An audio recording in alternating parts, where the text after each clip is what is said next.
The basic combat part of the QW-2 missile is composed of three parts: a tube-mounted missile, a launch mechanism, and a ground battery refrigerated gas cylinder combination. The launching tube can be used as a packaging tube for carrying, transporting, and storing missiles, and as a support for aiming and launching missiles during missile operations. The missile can be divided into four compartments, in order from front to back: the seeker compartment, the steering engine compartment, the warhead compartment, and the combined power unit. In actual combat, the observer finds air targets through sight and hearing. The front shooter uses the information provided by the observer to achieve the interception and tracking of the target by the missile seeker, and then launches the missile at a suitable distance to intercept the target.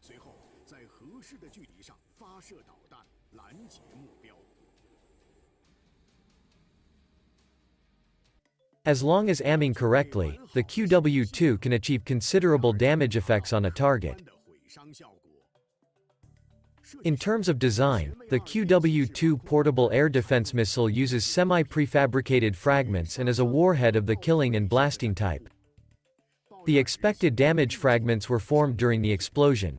The size of the fragments is larger than that of ordinary anti-personnel bombs. Since the protection of low-altitude flying targets is generally weaker than that of ground-armored targets, missiles can basically achieve, hit and destroy for sure. At the same time, it adopts unique infrared filtering and imaging technology, which can have strong anti-interference ability against various spectrum infrared decoys released by the target. This enables QW-2 to effectively distinguish the target signal from strong man-made interference and complex environmental interference, and accurately capture the real target.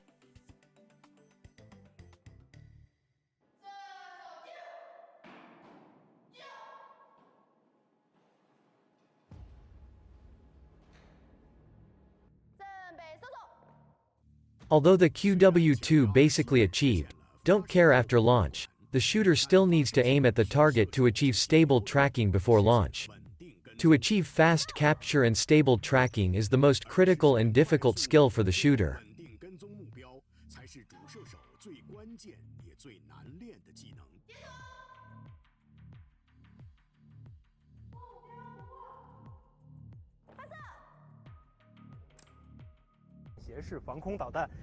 The whole missile is actually divided into three parts.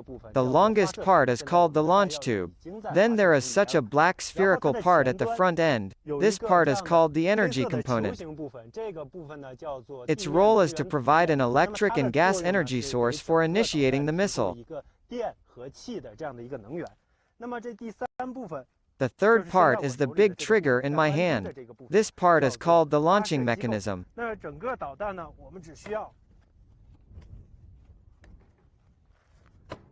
We only need to simply install the launch mechanism, and then remove the two covers at the head and tail, and we can now aim and be ready to fire.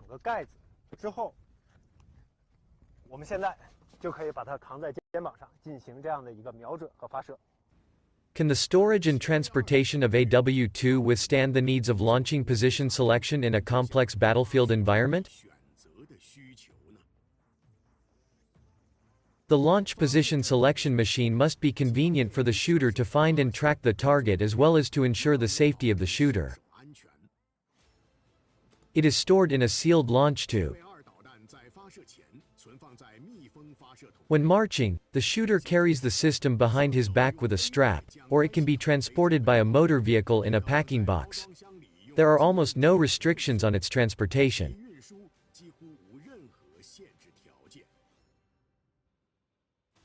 However, for the missile squad carrying heavy firearms, whether it is to find a suitable launching position according to the air defense needs, or to change the launching position for protection, or other types of battlefield transfers, a strong physical strength is required. Its operation seems simple, but it is not easy to hit at 100% successful rate in actual combat. In addition to the interference of the battlefield environment, the choice of launch timing will also greatly affect the hit rate. Generally, the range of QW-2 is not more than 6,000 meters. In addition to the limitations of the shooter's eyesight and the obstacles on the battlefield, the scope of the shooting range for the ability to aim and shoot is relatively limited. If you don't pay attention, you could miss a good timing to fire. 我们都是利用信号弹练迅速接货，利用无人机练那个局部的稳定跟踪，2区3区高质接货，发现目标后立